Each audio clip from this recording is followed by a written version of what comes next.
بسم اللہ الرحمن الرحیم۔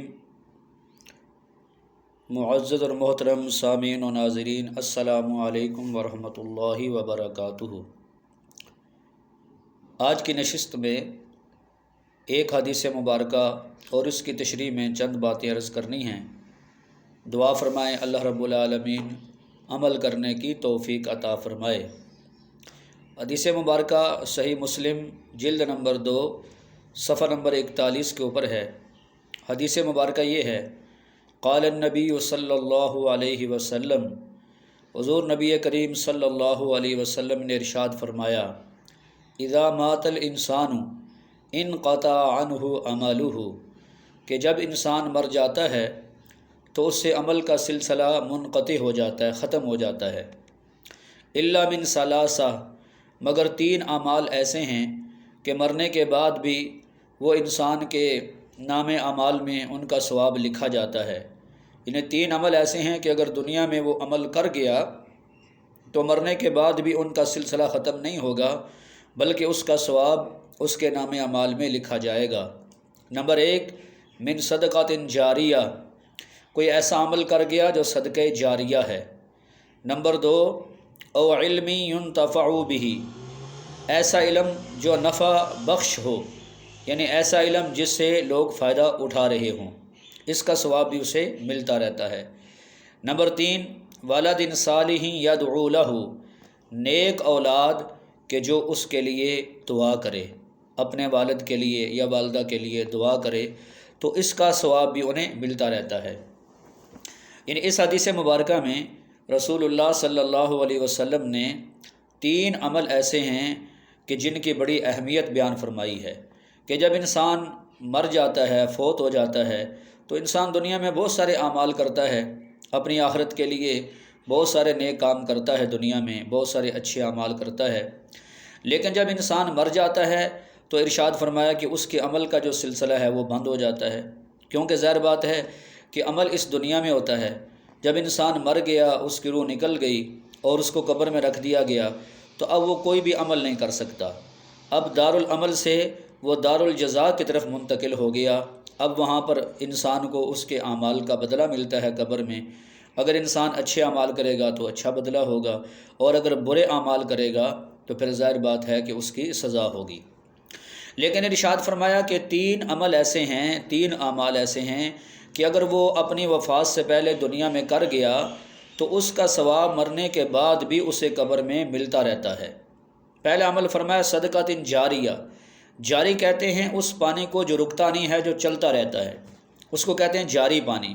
جو رکتا نہیں ہے۔ تو مطلب انسان دنیا میں کوئی ایسا عمل کر گیا کہ جس سے اللہ کی مخلوق فائدہ اٹھا رہی ہے، خواہ وہ عمل اس کا تعلق دین کے ساتھ ہو یا اس کا تعلق دنیاوی چیزوں کے ساتھ ہو۔ مثال کے طور پر مسجد بنا دی، یا کوئی مدرسہ بنا دیا، یا دینی کوئی کتاب خرید کر کسی کو دے دی، کوئی دینی ادارہ بنا دیا، تو یہ وہ اعمال ہیں جو صدقے جاریہ کے ضمن میں آتے ہیں۔ اب جب تک وہ مسجد ہے، اس میں نمازیں پڑھی جا رہی ہیں، اس میں اللہ کی عبادت ہو رہی ہے، یا دینی مدرسہ ہے، اس میں دین کی تعلیم دی جا رہی ہے، یا کسی کو دینی کتاب دے دی، تو جب تک یہ چیزیں موجود ہیں تو ان کا ثواب اس بندے کو قبر کے اندر بھی ملتا رہے گا، قبر کے اندر بھی اس کو ثواب ملتا رہے گا۔ یا مثال کے طور پر کوئی نلکا لگوا دیا، کنواں کھدوا دیا، یا کوئی ہسپتال بنا دیا، یا کوئی درخت لگا دیا، جیسے حدیث پاک میں آتا ہے کہ اگر کوئی بندہ کوئی درخت لگاتا ہے،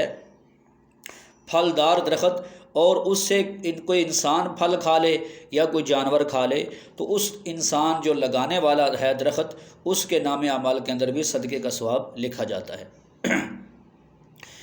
تو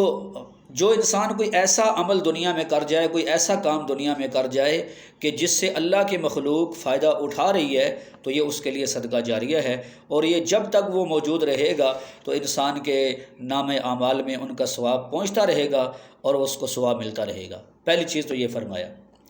دوسرا فرمایا علم ينتفع به، ایسا علم دنیا میں چھوڑ گیا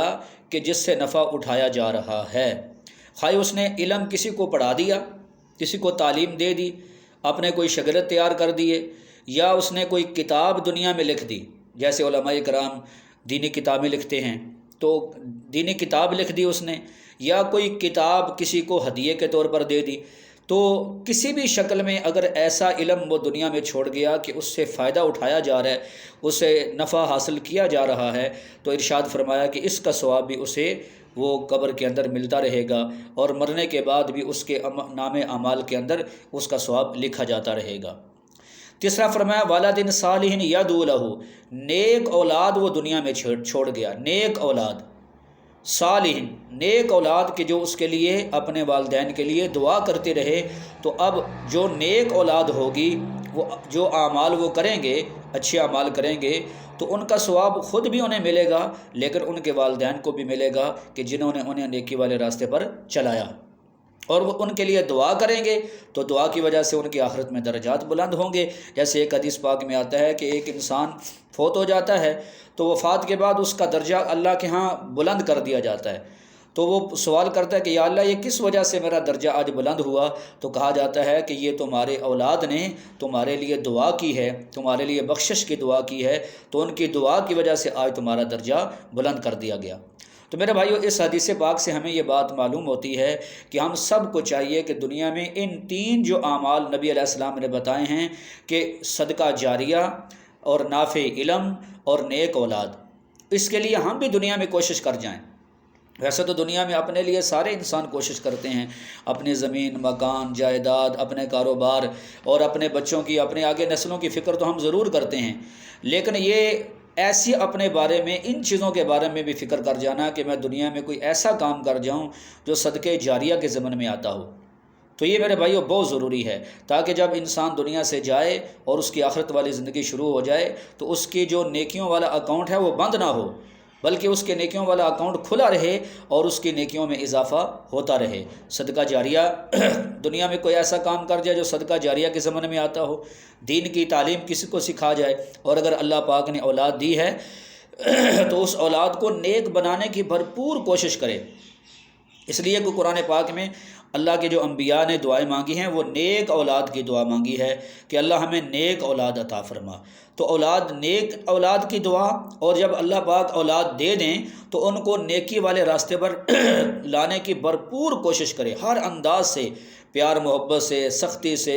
ہر اعتبار سے کوشش کرے کہ ان کی اپنی جو اولاد ہے وہ نیک بن جائے، کیونکہ اگر خدا نخواستہ اولاد بری ہوگی، غلط کام کرے گی اور غلط کاموں پہ چلے گی، اور والدین اس کی فکر نہیں کریں گے یا کوشش نہیں کریں گے، تو قیامت والے دن ان کو بھی عذاب ہوگا۔ جیسے حدیث پاک میں آتا ہے کہ قیامت والے دن ان لوگوں کو سب سے سخت عذاب ہوگا کہ جن کے بیوی بچے، ان کے گھر والے دین سے جائل ہوں گے۔ تو بھرپور انداز میں کوشش کرے کہ نئے اولاد کو نیکی والے راستے پر لگانے کی، نیک راستے پر ڈالنے کی۔ ہاں اگر کوئی بندہ بھرپور کوشش بھی کرتا ہے پھر بھی اولاد نیک نہیں بنتی تو پھر وہ بری ذمہ ہوگا، لیکن کوشش ضرور کرنی چاہیے۔ جبکہ آج ہم دیکھتے ہیں کہ اپنے بچے بچیوں کو دنیا کی اعلیٰ سے اعلیٰ تعلیم دلوانے کے لیے ہم کتنا خرچہ کرتے ہیں، کتنی محنت کرتے ہیں اور اس کے لیے کتنے فکر مند ہوتے ہیں، لیکن اپنے بچوں کو دین کے اوپر لانے کے لیے، دین والے راستے پر ڈالنے کے لیے ہمیں کوئی فکر نہیں ہوتی۔ تو وہی اولاد انسان کے کام آئے گی مرنے کے بعد بھی، میدان محشر کے اندر بھی، قبر کے اندر بھی، آخرت کے اندر بھی،